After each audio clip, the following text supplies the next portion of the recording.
प्रिय मित्रों, 26 फरवरी को महाशिवरात्रि है और इस दिन भूलकर भी ये 3 काम मत करना, वरना महादेव आपसे नाराज हो जाएंगे और घर में गरीबी और दुख आ जाएगा।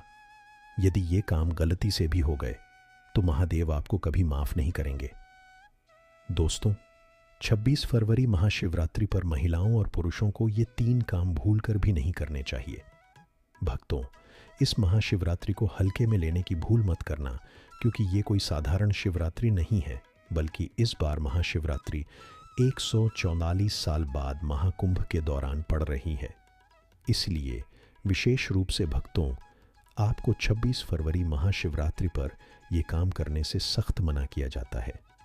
अगर कोई भी महिला या पुरुष अनजाने में ये काम करता है तो महादेव उससे नाराज हो जाते हैं और उसे जीवन भर निराशा का सामना करना पड़ता है। हमारे हिंदू धर्म में महाशिवरात्रि का दिन बहुत खास माना जाता है, क्योंकि यह दिन भगवान भोलेनाथ और मां पार्वती को समर्पित माना जाता है। यदि कोई व्यक्ति महाशिवरात्रि के इस दिन ये 3 काम करता है तो महादेव नाराज हो जाते हैं, जिसके कारण उस व्यक्ति को कंगाली और गरीबी का सामना करना पड़ सकता है। खासकर विवाहित महिलाओं को इस बात का विशेष ध्यान रखना चाहिए, वरना घर में भयंकर गरीबी आ जाएगी। यदि विवाहित महिलाएं महाशिवरात्रि का व्रत रखती हैं तो दोस्तों, आप इस वीडियो को हल्के में मत लेना, क्योंकि इस बार कई वर्षों बाद ऐसा दुर्लभ संयोग आया है कि महाशिवरात्रि महाकुंभ के दिनों में पड़ रही है। इसके साथ ही आपको यह भी पता चलेगा कि इस दिन आपको क्या उपाय करने चाहिए ताकि आपको जीवन में 100% धन की प्राप्ति हो। इसके अलावा इन 3 गलतियों के कारण आपको 7 जन्मों तक गरीब रहना पड़ सकता है। भक्तों, हम आपको इस वीडियो में यह भी बताएंगे कि शिवलिंग पर कौन सी 3 चीज़ें नहीं चढ़ानी चाहिए और इस दिन किन चीज़ों का दान करना चाहिए, और ऐसी कौन सी 3 महिलाएं हैं जिन्हें भूलकर भी महाशिवरात्रि का व्रत नहीं रखना चाहिए, और उन महिलाओं को महाशिवरात्रि के दिन महादेव की पूजा नहीं करनी चाहिए। तो भक्तों, आज का वीडियो बहुत ही जानकारीपूर्ण होने वाला है, इसलिए अपने फ़ायदे के लिए इस वीडियो को अंत तक ज़रूर देखें। यदि आप इस वीडियो को बीच में छोड़कर चले जाएंगे तो आपको आने वाले समय में कभी सफलता नहीं मिलेगी। वीडियो को ध्यान से देखें। आज के वीडियो में मैं आपको बताऊंगा कि महाशिवरात्रि पर आपको कौन सी 3 गलतियां नहीं करनी चाहिए, और इस दिन आपको क्या खाना चाहिए और क्या नहीं खाना चाहिए, ताकि परिवार में कोई कलंक न लगे। मैं आपको महाशिवरात्रि पर किए जाने वाले 3 से 4 चमत्कारी उपाय भी बताऊंगा, और इस दिन आपको किन बातों का ध्यान रखना है, और इसके साथ ही इस बार महाशिवरात्रि पर आपको किन 3 चीज़ों से बचना चाहिए, मैं आपको ये सारी जानकारी इस वीडियो में दूंगा। वीडियो देखने के बाद आपको किसी और वीडियो को देखने की ज़रूरत नहीं होगी। तो चलिए भक्तों, अब हम इस वीडियो पर ज़्यादा समय बर्बाद नहीं करते हैं और आगे बढ़ते हैं। भक्तों, यदि आप भी चाहते हैं कि इस महाशिवरात्रि पर महादेव का आशीर्वाद हमेशा आप पर बना रहे, तो वीडियो को लाइक करें, चैनल को सब्सक्राइब करें और कमेंट बॉक्स में हर हर महादेव ज़रूर लिखें। और अपने फ़ायदे के लिए, अपनी गरीबी दूर करने के लिए इस वीडियो को पूरा देखें, तभी आपको फ़ायदा मिलेगा। अगर आज आप वीडियो को बीच में देखते हैं और काट देते हैं तो आपको जीवन में कभी सफलता नहीं मिलेगी। दोस्तों, बात यह है कि हमारा काम सलाह देना है, हम केवल सलाह दे सकते हैं। अब आप इसे मानते हैं या नहीं, यह आपकी पसंद है। लेकिन भक्तों, मैं निश्चित रूप से एक बात कहूँगा कि यदि आप इस पर विश्वास करते हैं तो आपकी नाव बच जाएगी। दोस्तों, महाशिवरात्रि का दिन महादेव को प्रसन्न करने, पूजा करने का दिन है। लेकिन यदि आप महाशिवरात्रि के दिन ये 3 काम करते हैं तो महादेव नाराज हो जाते हैं। हिंदू धर्म में महाशिवरात्रि का दिन भगवान भोलेनाथ का माना जाता है, इसलिए इस दिन घर में सुख और समृद्धि के लिए महादेव की विशेष पूजा करने के साथ साथ महाशिवरात्रि के व्रत भी रखे जाते हैं। लेकिन अगर आप इस दिन ये 3 काम करते हैं तो हमेशा धन की हानि की संभावना रहती है, क्योंकि 26 फरवरी महाशिवरात्रि महादेव को समर्पित है और हर व्यक्ति के घर में महादेव का होना बहुत ज़रूरी है, क्योंकि आजकल भगवान की कृपा के बिना जीवन अत्यधिक दर्द से भरा होता है। इसके साथ ही आइए जानते हैं कि आपको महाशिवरात्रि पर क्या करना चाहिए और क्या नहीं करना भक्तों।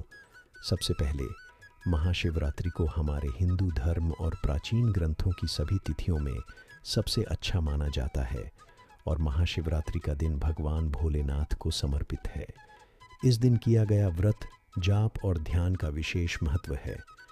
शास्त्रों में कहा गया है कि महाशिवरात्रि का व्रत रखने से व्यक्ति को सांसारिक जीवन की सभी समस्याओं से मुक्ति मिलती है और व्यक्ति जन्म और मृत्यु के बंधन से मुक्त हो जाता है।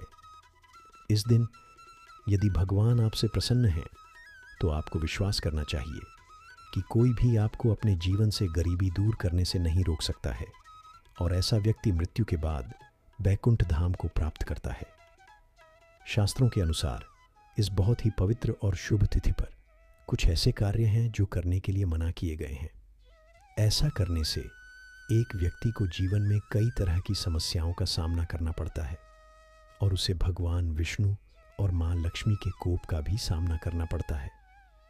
आइए सबसे पहले उस गलती के बारे में जानते हैं जो हमें महाशिवरात्रि पर नहीं करनी चाहिए। हमारे शास्त्रों में स्पष्ट रूप से लिखा है कि महाशिवरात्रि का दिन भगवान शिव और देवी पार्वती का दिन है। ऐसी स्थिति में यदि कोई व्यक्ति गलती से भी मांस और शराब का सेवन करता है तो वह व्यक्ति 7 जन्मों तक कंगाल रहता है और ऐसे लोग आकस्मिक दुर्घटनाओं का शिकार भी हो सकते हैं। इसलिए महाशिवरात्रि पर महिलाओं और पुरुषों को घर में तामसिक चीज़ों का इस्तेमाल नहीं करना चाहिए और न ही अपने घर के किसी सदस्य को ऐसा करने देना चाहिए। आइए अगली बात के बारे में जानते हैं। दोस्तों, महाशिवरात्रि के दिन आपको अपने मन को शांत रखना चाहिए और किसी से भी लड़ना या झगड़ा नहीं करना चाहिए। दोस्तों, अगली बात है कि महाशिवरात्रि पर किसी महिला का अपमान नहीं करना चाहिए। वैसे तो एक महिला का अपमान केवल एक दिन नहीं बल्कि कभी नहीं करना चाहिए। देवी लक्ष्मी को एक महिला का रूप माना जाता है। ऐसी स्थिति में यदि आप महाशिवरात्रि पर किसी महिला का अपमान करते हैं तो इसे देवी लक्ष्मी का अपमान माना जाता है। देवी लक्ष्मी उन घरों में कभी नहीं आती हैं जहां महिलाओं का सम्मान नहीं होता है। महाशिवरात्रि के दिन पति और पत्नी को गलती से भी आपस में नहीं लड़ना चाहिए। ऐसा माना जाता है कि इस मतभेद से बड़ी समस्याएं पैदा होती हैं। महाशिवरात्रि पर ऐसा कोई भी काम न करें जिससे विवाहित जीवन में समस्याएं। दूसरा, भक्तों को महाशिवरात्रि के दिन काले कपड़े नहीं पहनने चाहिए। महाशिवरात्रि के दिन काले कपड़े पहनना भी अशुभ माना जाता है क्योंकि काला रंग नकारात्मक ऊर्जा का प्रतीक है और इसे तामसिक गुणों से जुड़ा माना जाता है। इस दिन साधक को सफ़ेद, पीले, हरे या अन्य हल्के रंग के कपड़े पहनने चाहिए क्योंकि ये रंग सकारात्मक ऊर्जा को आकर्षित करते हैं और पूजा की प्रभावशीलता को बढ़ाते हैं।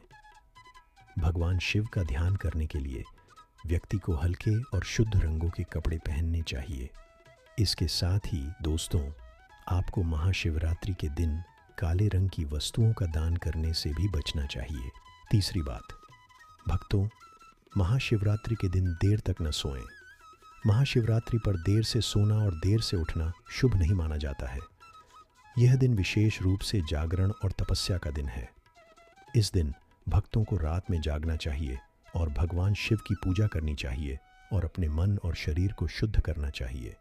देर से सोने से शरीर में आलस्य आ सकता है और व्यक्ति पूजा के सही तरीके में ध्यान केंद्रित करने में असमर्थ होता है।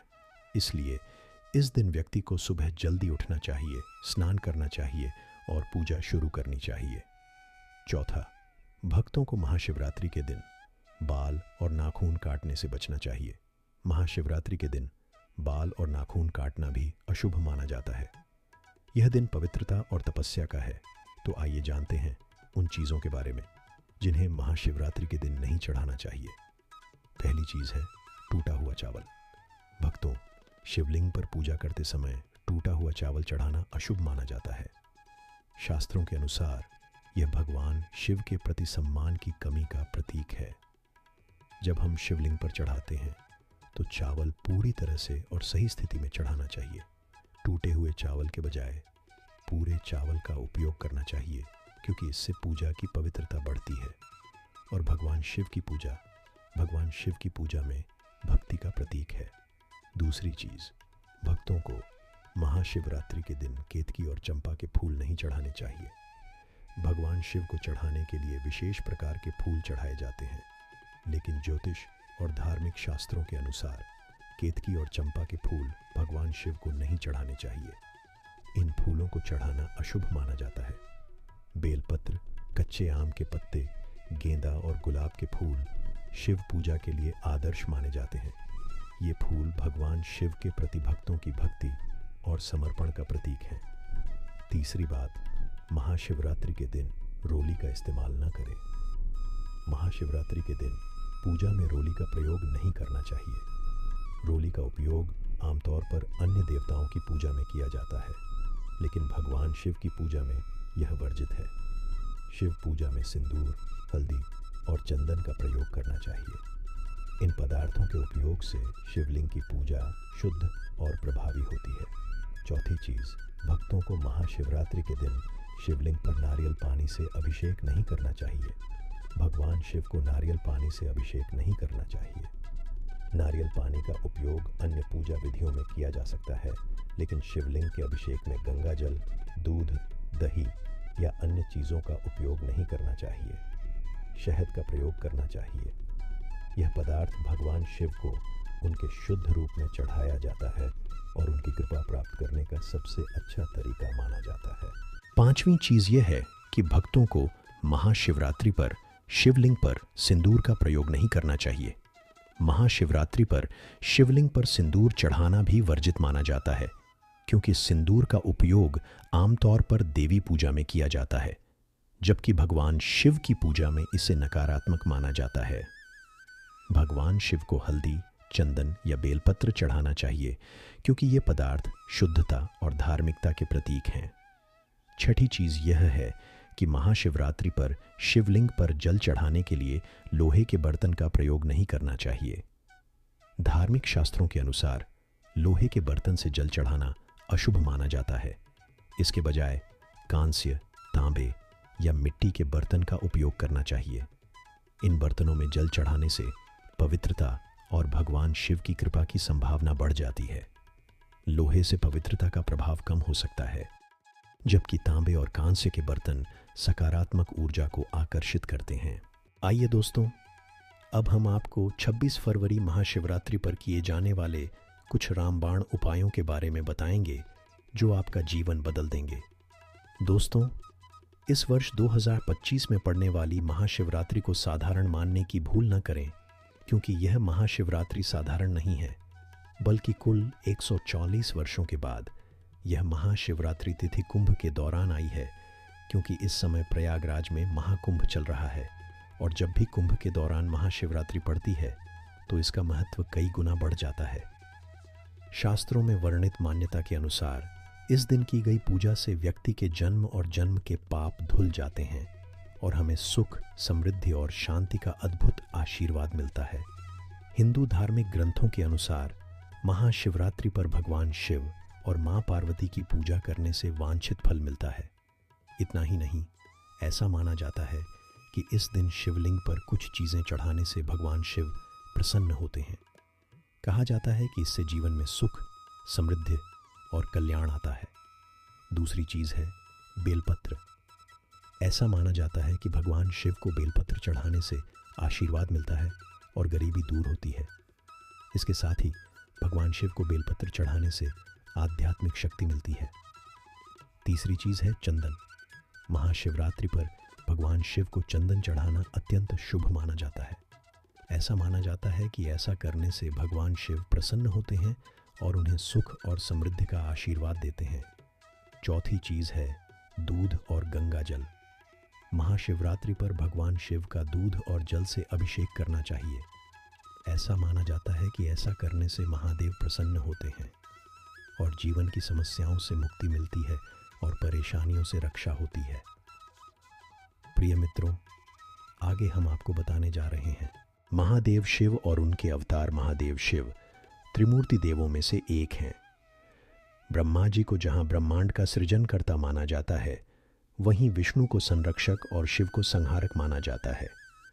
विष्णु को हरि और शिव को हर कहा जाता है। धार्मिक ग्रंथों में हरि के 24 अवतारों का वर्णन है। इसी प्रकार हर के 19 अवतारों का उल्लेख मिलता है।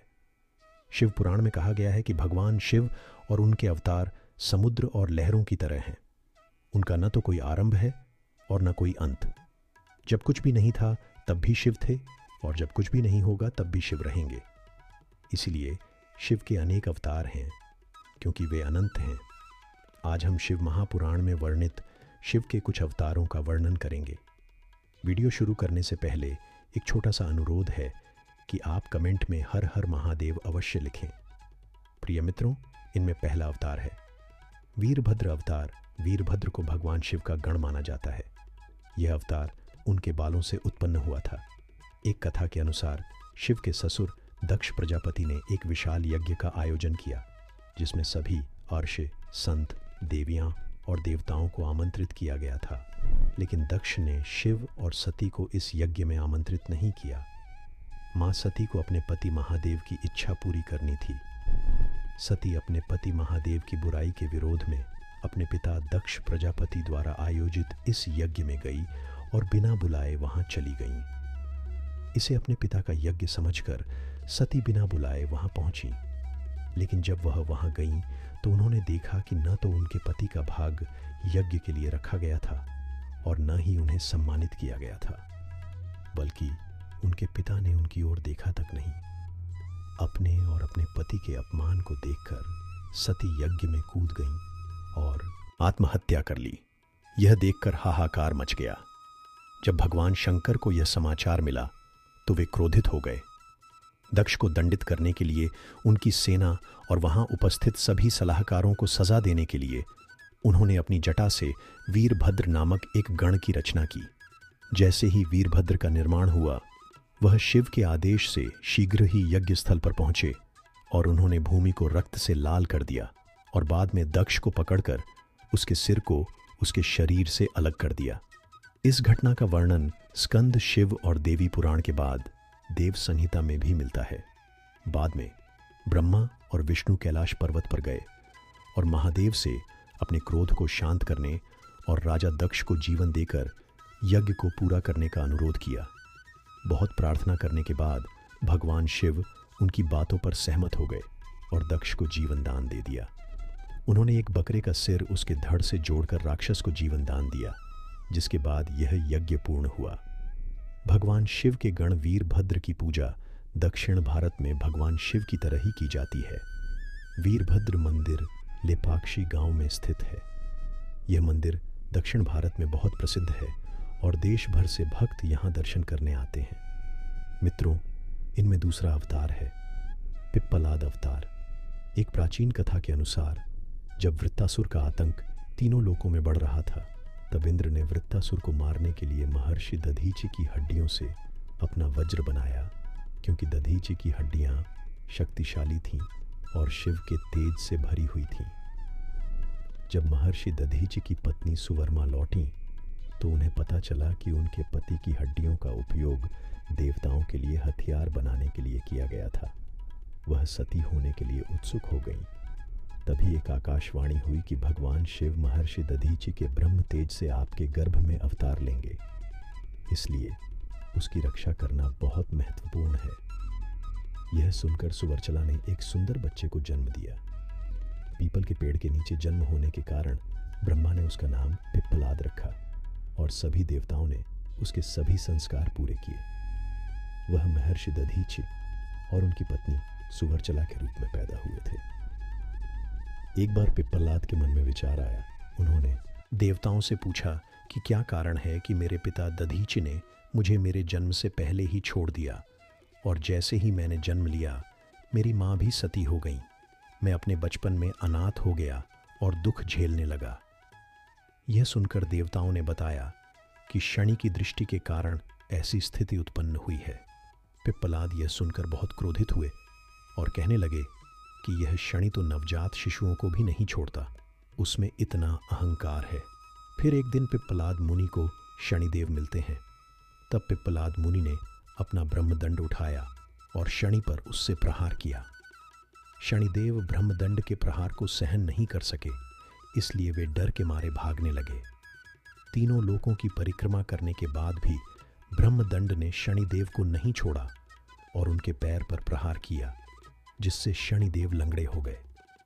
देवताओं ने पिप्पलाद मुनि को बताया कि वह इससे पीड़ित हैं। शनिदेव को क्षमा करने के लिए प्रार्थना की। देवताओं की प्रार्थना पर पिप्पलाद ने शनि को इस शर्त पर क्षमा कर दिया कि शनि 16 वर्ष की आयु तक जन्म से किसी को परेशान नहीं करेगा। तब से पिप्पलाद का स्मरण करने मात्र से शनि का दुख दूर हो जाता है। इनमें तीसरा अवतार है नंदी अवतार। शिव पुराण की कथा के अनुसार शालादार बनने के कारण वंश के अंत को देखकर उनके पूर्वजों ने चिंता व्यक्त की। तपस्या आदि में व्यस्त रहने के कारण वे गृहस्थ जीवन को अपनाना नहीं चाहते थे। उन्होंने तपस्या से शालादार देव को प्रसन्न किया और ऐसे पुत्र का वरदान मांगा जो जन्म और मृत्यु के बंधन से मुक्त हो। इंद्रदेव ने इसमें अपनी असमर्थता व्यक्त की और भगवान शिव को प्रसन्न करने के लिए कहा। भगवान शंकर शालादार की तपस्या से प्रसन्न हुए और स्वयं शालादार में प्रकट होने का वरदान दिया। वे नंदी के रूप में प्रकट हुए। शंकर के वरदान से नंदी मृत्यु आदि के भय से मुक्त हो गए। भगवान शंकर ने माता पार्वती की सहमति से नंदी को सभी गणों और वेदों के सामने गणों के शासक के रूप में अभिषेक कराया। इस प्रकार नंदी नंदीश्वर में परिवर्तित हो गए। कुछ समय बाद नंदी और मार्तो की पुत्री सुयश का जन्म हुआ। विवाह हो गया। भगवान शंकर ने नंदी को आशीर्वाद दिया कि जहां भी नंदी रहेंगे वहां शिव भी विराजमान रहेंगे। यही कारण है कि प्रत्येक शिव मंदिर में नंदी की स्थापना की जाती है। नंदी की आंखें हमेशा अपने देवता का स्मरण करती हैं। यह माना जाता है कि नंदी की आंखों के माध्यम से शिव की छवि मन में निवास करती है। नंदी की आंखों का मतलब है कि अगर किसी व्यक्ति में भक्ति से क्रोध, अहंकार आदि जैसे दुर्गुणों को हराने की क्षमता नहीं है तो भक्ति का लक्ष्य कभी प्राप्त नहीं होता है। नंदी को पवित्रता, विवेक, बुद्धि और ज्ञान का प्रतीक माना जाता है। उनके जीवन का हर पल भगवान शिव को समर्पित है। इनमें चौथा अवतार है भैरव अवतार। शिव महापुराण के अनुसार एक बार भगवान विष्णु ने ब्रह्मा जी से पूछा कि इस ब्रह्मांड का सबसे अच्छा निर्माता कौन है। इसके जवाब में ब्रह्मा जी ने अपना नाम लिया। इस दौरान ब्रह्मा जी की आवाज अहंकार से भरी हुई थी, जिसके कारण विष्णु जी क्रोधित हो गए।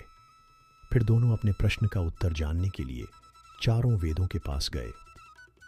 सभी वेदों ने उन्हें बताया कि भगवान शिव ही ब्रह्मांड के सबसे अच्छे निर्माता हैं। चारों वेदों के उत्तर सुनकर ब्रह्मा और विष्णु जी जोर जोर से हंसने लगे। इस दौरान ब्रह्मा भगवान शिव का अहंकार और बढ़ गया। तभी भगवान शिव दिव्य प्रकाश के रूप में वहां प्रकट हुए। भगवान शिव को देखकर ब्रह्मा बहुत क्रोधित हो गए। उनका 5वां सिर क्रोध से जल रहा था। तभी भगवान शिव काल के रूप में प्रकट हुए, जो काल भैरव के रूप में प्रसिद्ध हुए। काल भैरव ने ब्रह्मा के 5वें सिर को शरीर से अलग कर दिया। ब्रह्म हत्या के पाप से मुक्ति पाने के लिए भगवान शिव ने भैरव से सभी तीर्थ स्थानों पर जाने के लिए कहा। फिर काल भैरव ने ब्रह्मा का कटा हुआ सिर एक हाथ में लेकर एक एक करके सभी तीर्थ स्थानों का दौरा किया और सभी नदियों में स्नान किया। फिर भी उन्हें ब्रह्म हत्या के पाप से मुक्ति नहीं मिली। अंत में वे काशी पहुंचे। जैसे ही वे वहां पहुंचे, उन्हें ब्रह्म हत्या के पाप से मुक्ति मिल गई। ब्रह्मा का 5वां सिर उनके हाथ से जमीन पर गिर गया। उस स्थान को कपाल मोचन तीर्थ कहा जाता है। इसके बाद काल भैरव हमेशा के लिए काशी में बस गए। माना जाता है कि तब से काल भैरव स्थायी रूप से काशी में निवास करते हैं। इनमें 5वां अवतार है अश्वत्थामा। अश्वत्थामा काल, क्रोध, यम और भगवान शिव के अवतार थे। द्रोणाचार्य ने भगवान शिव को पुत्र रूप में जन्म दिया। उनकी तपस्या से प्रसन्न होकर भगवान शिव ने उन्हें आशीर्वाद दिया कि वह उनके पुत्र के रूप में जन्म लेंगे। जब समय आया तो द्रोण के शक्तिशाली पुत्र ने अश्वत्थामा के रूप में जन्म लिया। महाभारत में गुरु द्रोणाचार्य के पुत्र अश्वत्थामा एकमात्र योद्धा थे जिनके पास कौरवों के पक्ष में युद्ध को मोड़ने की क्षमता थी, लेकिन उन्हें युद्ध के अंत में सेनापति बनाया गया था। युद्ध के 18वें दिन दुर्योधन ने एक उल्लू और एक कौवे की सलाह पर अश्वत्थामा को सेनापति बनाया। उस एक रात में अश्वत्थामा ने लाखों बचे हुए पांडव सैनिकों, पुत्रों और पांडवों के अजन्मे बच्चों को भी मार डाला। अश्वत्थामा द्वारा इस नरसंहार के बाद पांडवों को अलगाव की भावना महसूस हुई। वे जीतने के बाद भी हार गए। उनका सब कुछ नष्ट हो गया था। यही कारण था कि श्री कृष्ण ने अश्वत्थामा को युगों तक भटकने का श्राप दिया। माना जाता है कि अश्वत्थामा अमर हैं और वे आज भी पृथ्वी पर जीवित हैं। इनमें छठा अवतार है। शरभ अवतार। शरभ अवतार भगवान शिव का छठा अवतार है। शरभ अवतार में भगवान शिव का रूप आधा हिरण और आधा शरभ पक्षी था। शरभ पक्षी पुराणों में वर्णित एक 8 पैरों वाला जानवर था जो शेर से भी अधिक शक्तिशाली था। शिव के शरभ अवतार की कहानी का वर्णन लिंग पुराण में मिलता है। कहानी के अनुसार भगवान विष्णु ने हिरण्यकश्यप को मारने के लिए नरसिंह अवतार लिया। हिरण्यकश्यप को मारने के बाद भी जब भगवान नरसिंह का क्रोध शांत नहीं हुआ तो देवता भगवान शिव के पास पहुंचे। तब भगवान शिव ने शरभ अवतार लिया और इस रूप में वे भगवान नरसिंह के पास पहुंचे और उनकी स्तुति की। तभी भगवान नरसिंह का क्रोध शांत हुआ। इनमें 7वां अवतार है गृहपति। नर्मदा के तट पर धर्मपुर नामक शहर में विश्वण नामक एक ऋषि और उनकी पत्नी शुचि स्मृति रहते थे। लंबे समय तक निसंतान रहने के बाद एक दिन शुचि स्मृति ने अपने पति से शिव के समान पुत्र पाने की इच्छा व्यक्त की। मुनि विश्वनार काशी गए और भगवान शिव के वीरेश लिंग की पूजा की। एक दिन आशी ने वीरेश लिंग के मध्य में एक बालक देखा। आशी ने बालक के रूप में शिव की पूजा की। उनकी पूजा से प्रसन्न होकर भगवान शिव ने शुचि स्मृति के गर्भ से अवतार लेने का आशीर्वाद दिया। बाद में शुचि स्मृति गर्भवती हुई और भगवान शिव एक पुत्र के रूप में शुचि स्मृति के गर्भ से प्रकट हुए। गृहपति शब्द गृह से लिया गया है, जिसका अर्थ है घर और पति का अर्थ है स्वामी। गृहपति भगवान शिव को दिव्य गृहस्थ के रूप में संदर्भित करते हैं। यह अवतार शिव को एक ऐसी भूमिका में चित्रित करता है जो सृजन, भरण पोषण और पारिवारिक जीवन की जटिल गतिशीलता के साथ उनके संबंध को उजागर करती है। उनके अन्य उग्र और तपस्वी रूपों के विपरीत यह उन्हें एक देखभाल करने वाले पिता और समाज के एक जिम्मेदार सदस्य के रूप में प्रस्तुत करता है। गृह प्रवेश चित्रित है और वह अपने दिव्य निवास कैलाश पर्वत पर भगवान कार्तिकेय के साथ निवास कर रहे हैं। यह चित्रण परिवार और घरेलू जीवन के महत्व का प्रतीक है। गृहपति जिम्मेदारियों के बीच एक सामंजस्यपूर्ण संतुलन दर्शाता है। इनमें 8वां अवतार है आर्षि दुर्वासा। दुर्वासा आर्षि को भगवान शिव का पुत्र कहा जाता है। ऐसा माना जाता है कि वे भगवान शिव के क्रोध से पैदा हुए थे। यही कारण है कि जन्म से ही उनके स्वभाव में क्रोध का ज्वालामुखी मौजूद है। दुर्वासा आर्षि छोटी छोटी बातों पर क्रोधित हो जाते थे और श्राप दे देते थे। पौराणिक कथा के अनुसार एक बार जब मां पार्वती भगवान शिव के साथ अकेले समय बिता रही थीं, तो अचानक देवताओं ने उनकी एकांतता में खलल डाला, जिसके बाद भगवान शिव का क्रोध चरम पर पहुंच गया। भगवान शिव का क्रोध देखकर सभी देवता छिप गए। इसी बीच मां अनुसूया भगवान शिव और मां पार्वती के दर्शन करने पहुंची। मां अनुसूया को आते देखकर मां पार्वती ने भगवान शिव को शांत करने की कोशिश की। भगवान शिव शांत हो गए, लेकिन उनके क्रोध से उत्पन्न ऊर्जा कैलाश में इधर उधर टकराने लगी और कैलाश को नुकसान पहुंचाने लगी। सभी देवता और महादेव के परिवार के सदस्य भगवान शिव के पास पहुंचे और इस क्रोध ऊर्जा को नष्ट करने के लिए उनसे प्रार्थना करने लगे।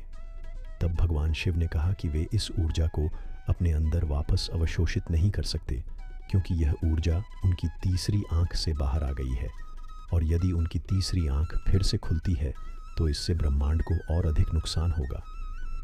महादेव को सुनकर मां अनुसूया ने भगवान शिव से अनुमति मांगी कि वह अपनी तपस्या शक्ति से इस क्रोध ऊर्जा को अपने भीतर धारण कर सकती है। महादेव ने भी मां अनुसूया को अनुमति दी। अनुसूया को अनुमति दी गई, जिसके बाद माता अनुसूया ने इस ऊर्जा को अपने गर्भ में धारण कर लिया, क्योंकि माता अनुसूया ने क्रोध ऊर्जा को अपने गर्भ में धारण कर लिया था। इसी कारण से महादेव के क्रोध से आर्षि दुर्वासा का जन्म हुआ और क्रोध की अग्नि से प्रकट होने के कारण उनके स्वभाव में अत्यधिक क्रोध समाहित था। इनमें नवा अवतार है। हनुमान अवतार शिव महापुराण के अनुसार माता अंजनी ने भगवान शिव को अपने पुत्र के रूप में पाने के लिए कठोर तपस्या की और एक वरदान मांगा, जिसके बाद भगवान शिव ने हवन कुंड में पवन देव के रूप में अपनी रुद्र शक्ति का एक भाग अर्पित किया। भगवान शिव द्वारा अर्पित वही शक्ति माता अंजनी के गर्भ में प्रवेश कर गई और फिर हनुमान जी का जन्म चैत्र शुक्ल पक्ष की पूर्णिमा के दिन हुआ।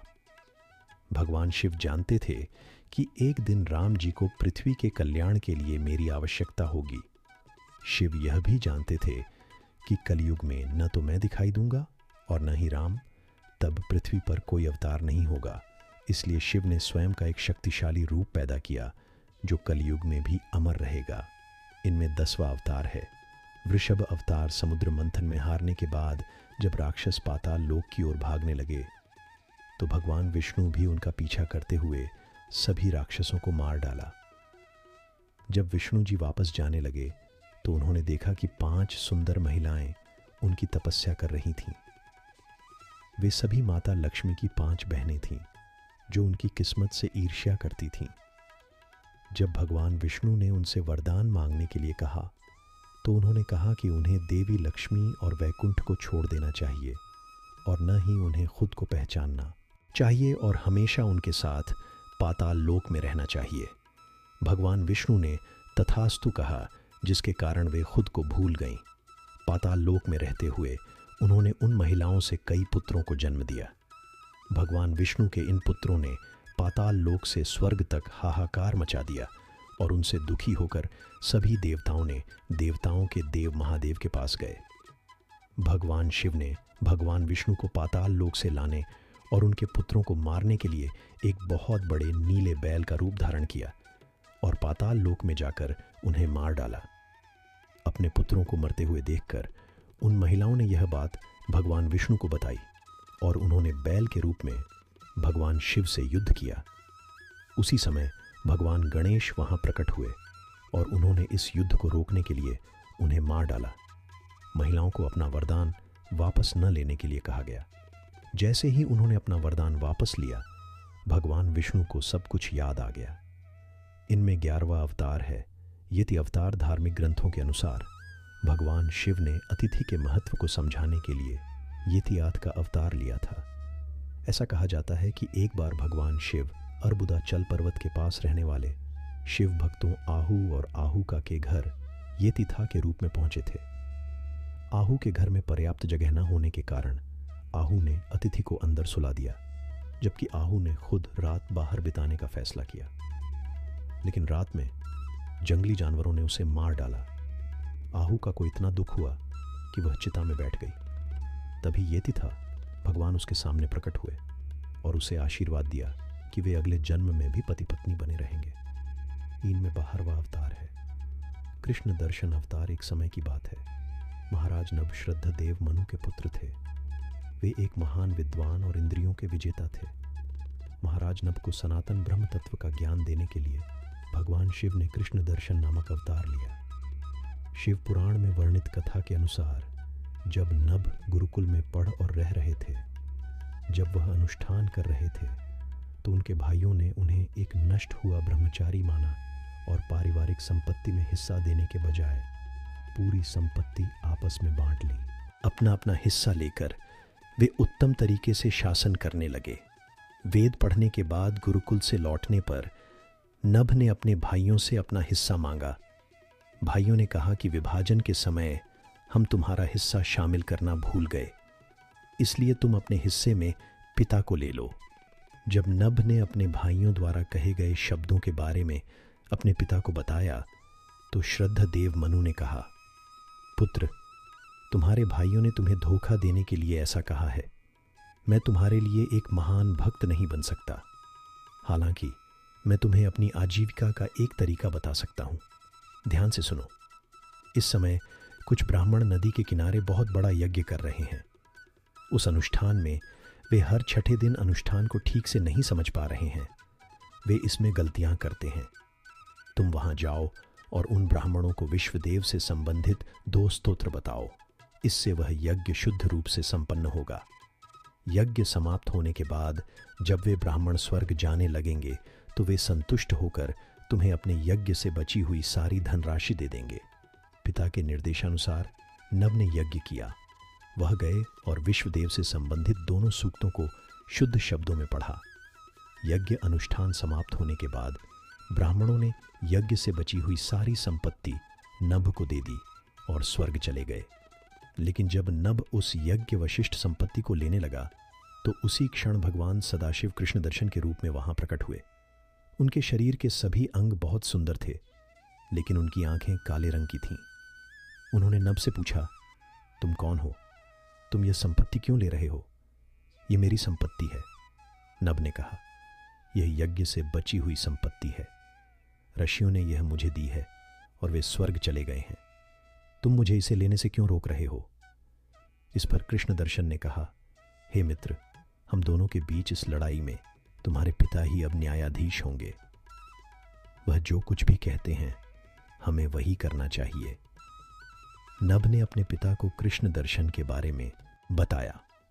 इस पर श्रद्धादेव मनु ने भगवान सदाशिव के चरण कमलों पर ध्यान किया और अपने पुत्र नभ को समझाते हुए कहा, जो व्यक्ति तुम्हें संपत्ति लेने से रोक रहा है वह कोई और नहीं बल्कि स्वयं भगवान सदाशिव हैं। हालांकि दुनिया की सारी संपत्ति भगवान की है, लेकिन उनका यज्ञ वशिष्ठ संपत्ति पर विशेष अधिकार है। इसीलिए तुम्हें उनके पास जाना चाहिए और अपने अपराध के लिए क्षमा मांगनी चाहिए। अपने पिता के वचन सुनने पर नभ कृष्ण दर्शन वापस भगवान शिव के पास आए और अपने अनजाने अपराध के लिए क्षमा मांगी। उन्होंने उनके चरणों में सिर झुकाकर उनकी स्तुति की सुंदर स्तोत्रों से। लीलाधारी भगवान प्रसन्न हुए और दयापूर्वक आकाश की ओर देखा और मुस्कुराते हुए कहा, तुम्हारे पिता ने धर्म के अनुसार निर्णय दिया है और तुमने भी अपनी साधु स्वभाव के कारण सत्य कहा है। इसलिए मैं तुमसे बहुत प्रसन्न हूँ। मैं तुम्हें यह सारी संपत्ति देता हूँ और तुम्हें सनातन ब्रह्म तत्व का ज्ञान भी देता हूँ। तुम बिना किसी चिंता के इस दुनिया में रहो और सुख का आनंद लो। अंत में तुम मेरी कृपा से मोक्ष प्राप्त करोगे। यह कहकर भगवान शिव अंतर्ध्यान हो गए। इनमें 13वां अवतार है अवधूत अवतार। भगवान शिव ने अवधूत अवतार लेकर इंद्र के अहंकार को चकनाचूर कर दिया था। एक बार बृहस्पति और अन्य देवताओं को अपने साथ लेकर इंद्र कैलाश पर्वत पर भगवान शिव के दर्शन करने गए थे। इंद्र की परीक्षा लेने के लिए भगवान शिव ने अवधूत का रूप धारण किया और उनका मार्ग अवरुद्ध कर दिया। इंद्र ने बार बार उस व्यक्ति को अपना परिचय देने के लिए कहा, लेकिन वह चुप रहा। इससे क्रोधित होकर इंद्र ने अवधूत पर आक्रमण कर दिया। जैसे ही उन्होंने वज्र छोड़ने की कोशिश की, उनका हाथ सुन्न हो गया। यह देखकर बृहस्पति ने शिव को पहचान लिया और अवधूत की कई तरह से स्तुति की। इससे प्रसन्न होकर शिव ने इंद्र को क्षमा कर दिया। इनमें 14वां अवतार है भिक्षुव्या अवतार। धार्मिक ग्रंथों के अनुसार महाभारत के बाद सभी देवता अपने अपने धामों को चले गए और इसके बाद पृथ्वी पर कलयुग का आरंभ हो गया। कलयुग के आरंभ होने के बाद देवता केवल मूर्तियों के रूप में ही रह गए। अब कलयुग के कारण धर्म और अधर्म में ज्यादा अंतर नहीं रह गया था। अब सभी लोग धन और संपत्ति के लालच में एक दूसरे के राज्य पर आक्रमण कर रहे थे और उनकी संपत्ति छीन रहे थे। कुछ ऐसा ही विदर्भ के राजा सत्यरथ के साथ हुआ। शत्रु राज्य ने उनके राज्य पर आक्रमण कर दिया और राजा सत्यरथ को मार डाला। उनकी गर्भवती पत्नी शत्रुओं से छिपकर अपनी जान बचाई, क्योंकि उसके गर्भ में एक बच्चा था।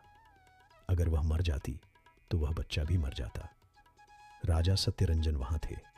जंगल के पास एक झील थी। रानी को प्यास लगी थी, इसलिए उसने अपने पुत्र को अपने हाथ में लिया और झील की ओर जाने लगी।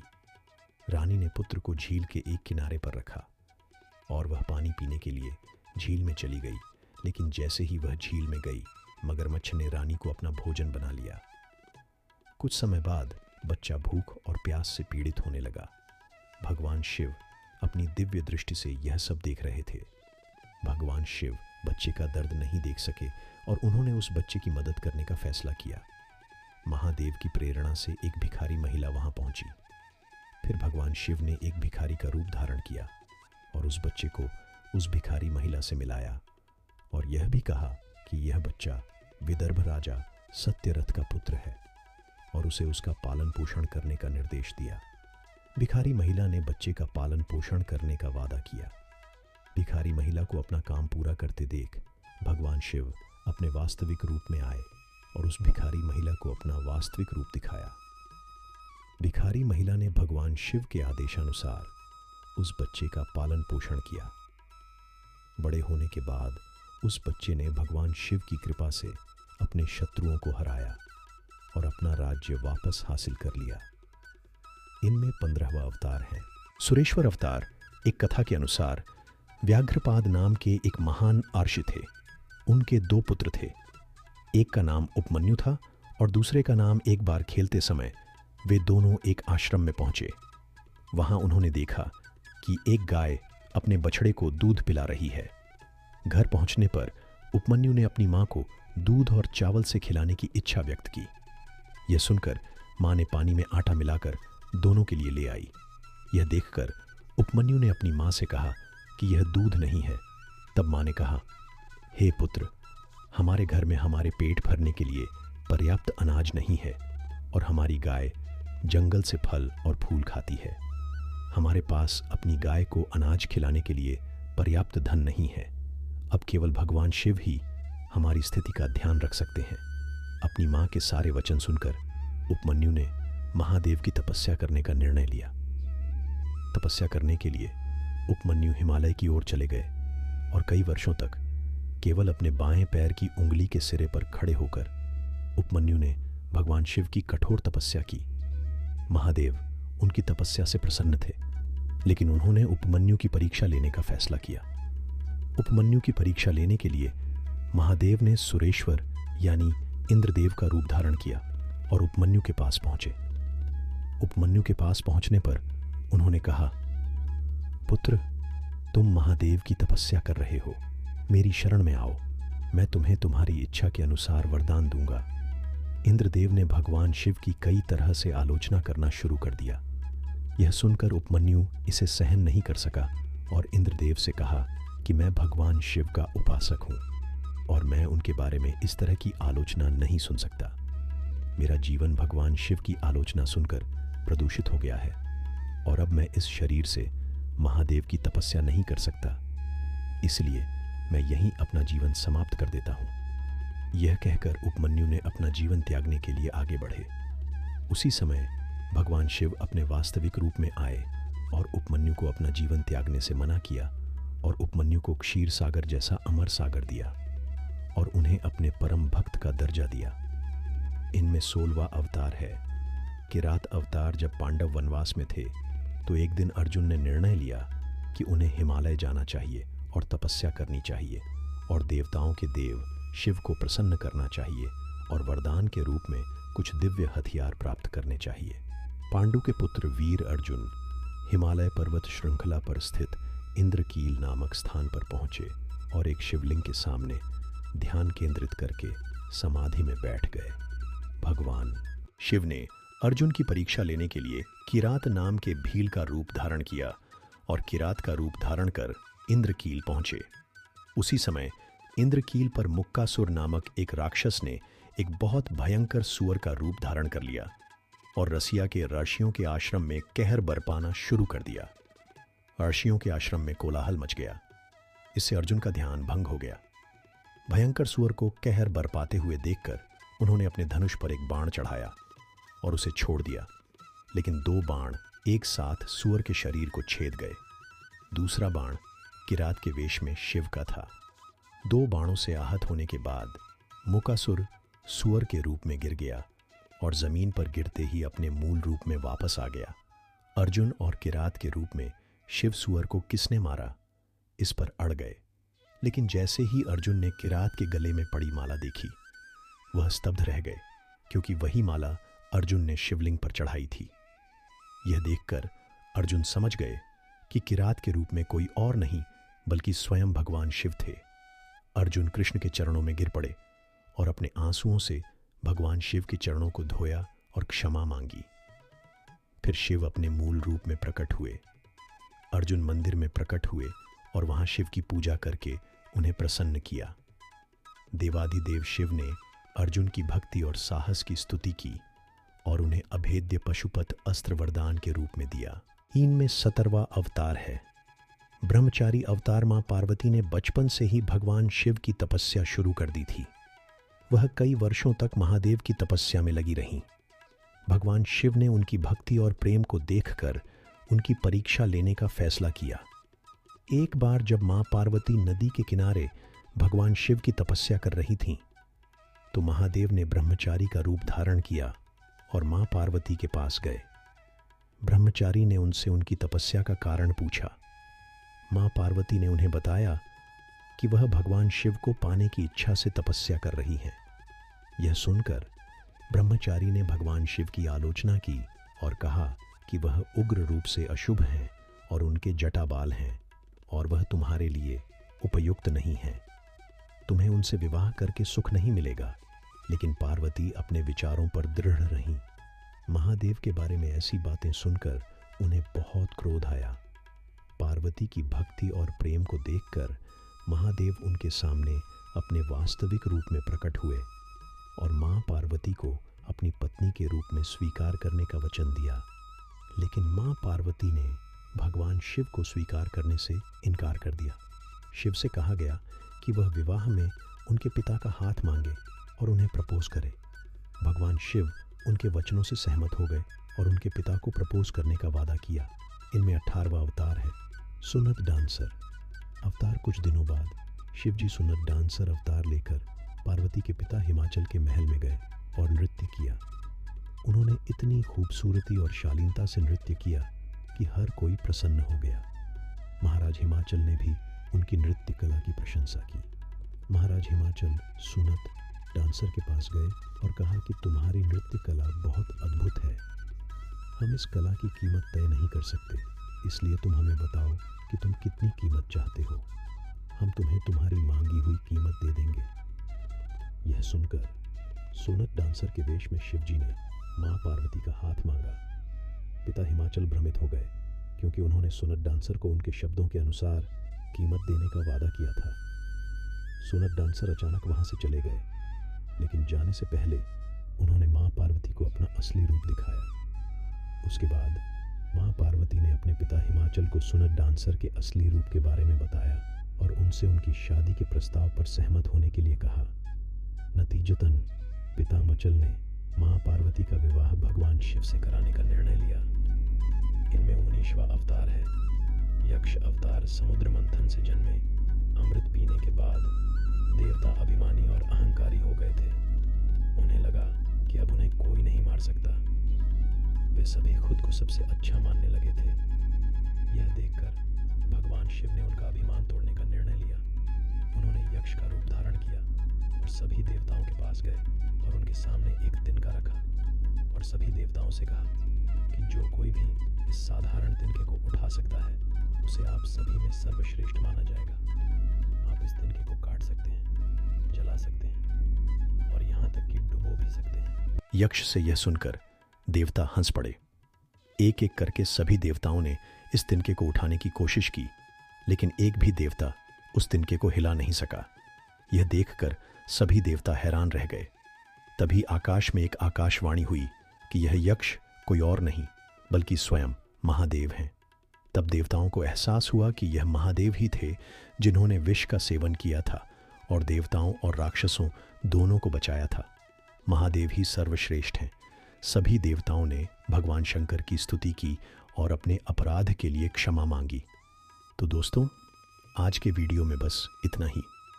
कमेंट करके हमें ज़रूर बताएं कि आपको यह कहानी कैसी लगी। अगर आपको जानकारी पसंद आई तो वीडियो को लाइक करें और कमेंट में हर हर महादेव लिखें। और ऐसे ही ज्ञानवर्धक वीडियो देखने के लिए हमारे चैनल को सब्सक्राइब करना न भूलें। अभी के लिए सभी को हर हर महादेव।